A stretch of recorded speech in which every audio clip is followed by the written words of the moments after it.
Hello, welcome to Lemon Studios, where we talk anything and everything entertainment. I'm, of course, the Lemon himself, Zeke Lemon. You know, I wasn't even going to do this video. I wasn't going to do a spoiler review for this movie because, well, all my other spoiler reviews don't do well at all. So I was just like, okay, well, you know, what's the point of putting in the effort? But now I've seen this film 4 times. I've seen it once every single day. And I just really love it. And I just really want to talk about it. Look, I'm not even wearing a Jurassic Park shirt like I usually do. I could do a snap, cut, jump into it, but hey, whatever. what does it matter, you know? So yeah, you know, spoiler alert, as if the title didn't give it away, and also me saying I wasn't going to talking about my spoiler reviews. This is going to be a spoiler review for Jurassic World Dominion. So if you haven't seen it yet, put this to your watch later list and all that fun jazz. Or if you just don't care, hey, cool, welcome. Get in here. So yeah, critics hate it. All critics hate it, and Twitter hates it. It's just funny to me on how, you know, movie community, film community in general, we were all in unison, we were all singing Kumbaya 2 weeks ago when Top Gun Maverick came out. We were all like, yay, Top Gun! We got a good movie! And people are seeing it! And it's great! And then this movie comes out and now we're all at each other's throats again. It's the funniest thing to me that I was just like, wow, we were all in unison like literally 4 days ago, and now look at us. No one could get along, people are hating on each other, people saying we can't think and anything, all this stuff. Because again, yes, critics hate it, but audiences seem to love it. The general public seems to love it, which I'm happy for. I want every movie to do good, even movies I don't like. And I really enjoyed this movie. After seeing it 4 times, I'm trying to keep all unbiased aside because I know this ain't the best movie of the year. I know it's not, but it's really hard for me to not say it. Like, I can admit, yeah, Top Gun is the best movie of 2022 so far. And then it's probably The Batman. But it's taking everything in me to not put this at number 1 because it is at number 3, and that's with me trying to put all bias to the side. So, yeah, let's just get into it. Again, I don't expect people to watch this. I truly don't. I'm just talking about it. If people watch it and you make it this far, cool. I mean, that's great. Hit that subscribe button because obviously you enjoy me if you're watching it this far, because I'm gonna be all over this place. One of the main critiques I've seen with people from it on Twitter anyway, because again, Facebook absolutely loves this movie. I'm in a Jurassic Park fan page and most people really like it. And also just in general, looking at through the hashtag on it, people who aren't even in a Jurassic Park page, like, I loved it, I thought the movie was great. And I was like, that's cool.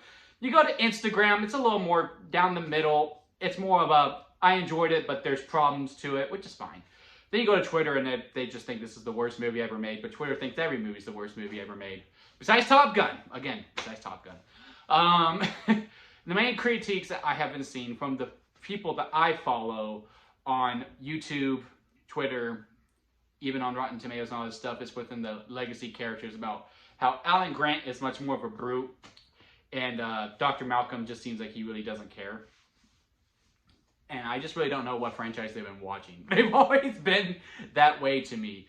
I mean, we're going to talk about, okay, let's talk about Alan Grant first. And that's my boy. I mean, that's my dog right there. Like, he was the one I was most excited to see in this whole entire movie. And I think Sam Neill brought him back perfectly. I think it was right where he should have been. Because if you remember, Alan Grant hated everything except dinosaurs in the first movie. He hated kids. He wanted nothing to do with kids. He was like all mad at Ellie for wanting to have a kid in the first place. He sees the kids. He's like, man, get away from me. He's always just angry all the time. Even when he like first meets Malcolm, he's like, trying. And all this stuff. And then like with Hammond, and he was just always angry until he saw a dinosaur and went, that's a dinosaur. And like, then you saw the life out of him. And all that stuff. Even in the third one, he's either talking about dinosaurs, if he's not talking about dinosaurs, he really doesn't care. He truly doesn't.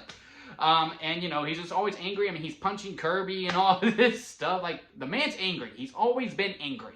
I don't understand that criticism at all. And Malcolm, who's always making jokes and just seems like he doesn't really care and just kind of making fun of it, he's always made fun of it. He's made fun of it from, you know, in the first one, he was like, oh, you're lifting to all the dinosaur skirts.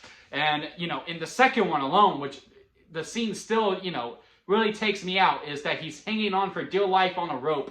And the guy's like, do y'all need anything? He goes, yeah, 2 double cheeseburgers. Like, what?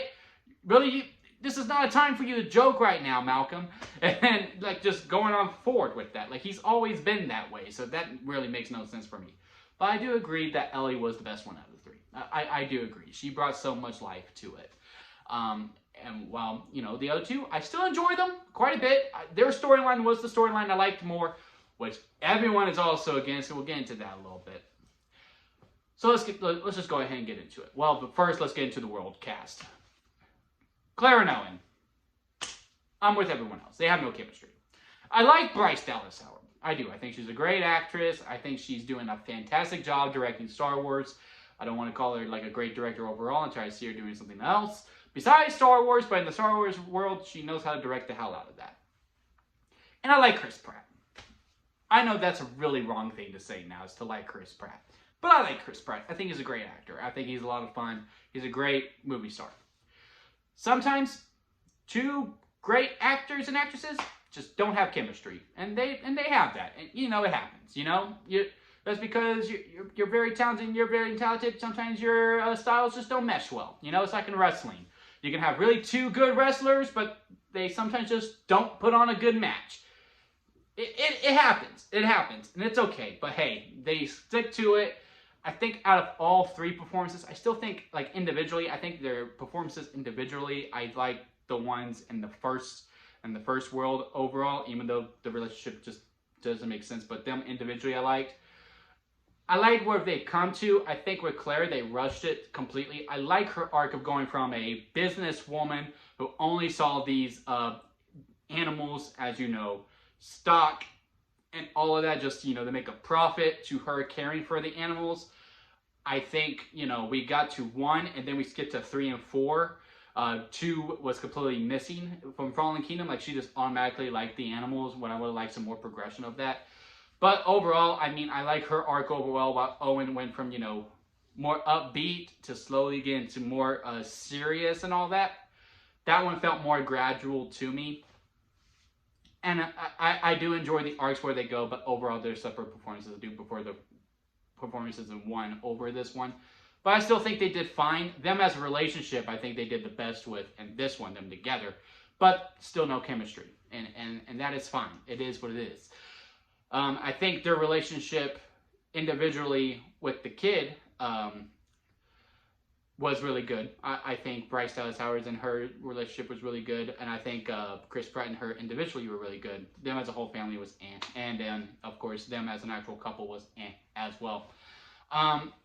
Their storyline was the weaker of the two, because I just feel like they did things just because plot. Like, yeah, she can't go out there, and yeah, she gets mad and she drives off. Fine, but I just don't think Claire would just let her walk away. I really, really like the scene of, like, you know what? Yeah, she needs to be on her own. And yeah, they do kind of do that at the fire department, at the fire pit. And she's like, well, what are we supposed to do? We're just supposed to let her go. But, like, you know, they get in a fight. Like, they still have an understanding of, yeah, no, she needs to stay here. So I don't know why Claire didn't chase after her. I truly don't know. And yeah, that just felt like plot for plot. And she gets kidnapped. And of course, Beta gets kidnapped as well, which I really love that raptor. And I love Blue as well. I am one of the few that prefers raptors to be heels as faces. Wrestling term, heel is bad, face is good. But Blue is one of the exceptions to me that I'm like, okay, yeah, keep them good. And then, of course, there's the Bison storyline with the original cast, which I really like. I like the Lucas storyline. I do. Because Bison was always a big part. And I'm going to make a joke here. No one really does care about Dachshund. Like, he was right from the first one. When he goes, Dachshund, we have Dachshund here! And he's in the movie. And I was like, oh my god, he's in it. Like, I remember that Thursday night, I was like, oh wow, he's in it. Like, I said it out loud, and no one cared. Like, everyone was still silent. And I was like, oh my god. No one really does care about Dachshund. And it turned out he was the big villain. Like, Bison was always a big storyline within the books. I just finished the first one. And I'm about to start I'm just starting the second one as well. And the movies, they kind of got pushed to the side. And, you know, I've always was wondering about that one storyline thread of the Barbasol can, like, moving away, and how that finally got resolved too. Like, yeah, he found it and he got it and he put it up in his office. Always thought that was I thought that was a nice little detail on how he died, by Dilophosauruses as well, just almost in the same way as the guy in the original one did.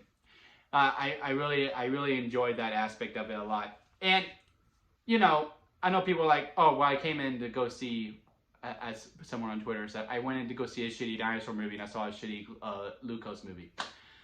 And like a lot of critics are like, well, you know, where's the sense of wonder of the dinosaurs and all that stuff?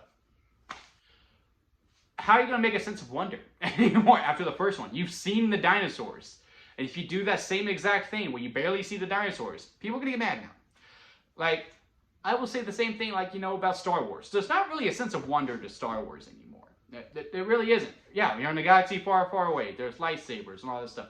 I still enjoy Star Wars quite a bit. I'm not looking for that sense of wonder anymore. I'm just looking for a fun time and a good movie. Which I believe I had with this movie as well. Where, you know, it's a simple concept. You know, dinosaurs have taken over the world. People are learning to coexist. There's a black market. I really like that as part. And, you know, Bison, you know, it goes back to the first one. They want control. And they want to control the world's food supply. And, you know, Doctor Wu has to go, yeah, no, you can't control it anymore. He's finally starting to realize the errors of his ways. And I'm just so frustrated with it. Again, this is a very raw, authentic review because I wasn't planning on doing it. And then, you know, I saw it for a fourth time and I was like, okay, cool. I'm going to do it because I really want to talk about it. And I have no one else to talk about this with besides y'all. I liked it, okay? I understand that there's you want some more dinosaurs. I get it. And I get why, like, you know, within it, it does kind of become a stereotypical Jurassic sequel because there is a desert island which is dinosaurs. I get that. But that's all I really wanted. I said this before going in. I want a hybrid between Jurassic Park 3 and Jurassic World, and I really do think I got that. Which is why this is my second favorite overall, and this is a freshly squeezed limited. I do think the movie is still too long, but it's still very enjoyable, and I think everything really pays off. You know, and the storyline of Alan Grant and Ellie, to me, was absolutely beautiful. And, you know, when they finally kiss, all four times that I've seen it, all four times, when they kiss, there was an aw and a clap. And also, all four times that I've seen it, there was a clap after the movie. Like, people really enjoyed this movie, man. And I just really wish we lived in a world where more people were more positive about it. I do think a lot more people like it than what they lean on because they feel like they have to dislike it because whether they're a movie critic on YouTube like me or, you know, they just like want to be part of the bigger crowd or they just want to nitpick those things and just go through it. And also people who just, I feel like a lot of people have just lost the magic of movies now where, you know, yeah, just get lost in it. Just like, yeah, of course, the main characters and yeah, they're probably going to make it. They're most likely going to make it. But, you know, just learn to get lost again. I almost lost that, then I brought that back. And every time I said someone who does get lost in the magic of the movies, because I go by myself now most of the time, and when I go and I sit down and it's a full theater and all four times, someone was there and the magic wasn't lost to them and they got lost in the moment, and I really just appreciated that quite a bit. But yeah, I really love this movie, guys. I really do. It has taken a lot in me to not put it number one because I do know this isn't the best movie of the year, but I really do love this movie. I truly do. I might end up putting it number 2. It might beat The Batman in my own opinion list. I don't know. I'm going to be struggling back and forth with it quite a bit, maybe for the rest of the year, but I really did.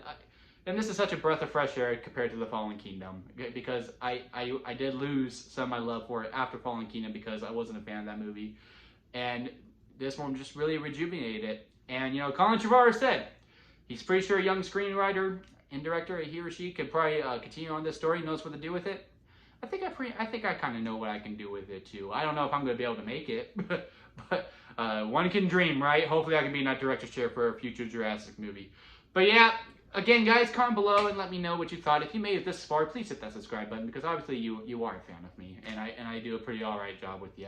We're trying to reach 100 subscribers again. I don't know how many of you will see this because, again, all my spoiler reviews typically don't do well. But hey, I just really wanted to do this video. I really did. Again, I just really love this movie. And I hope y'all enjoy it as much as I do. Or, you know, if you didn't, that's fine. All movie is subjective. I just don't see it. I just really don't see the critiques. But hey, let's have a debate about it in the comments. And yeah, guys, I'll see you here next time at Luma Studios.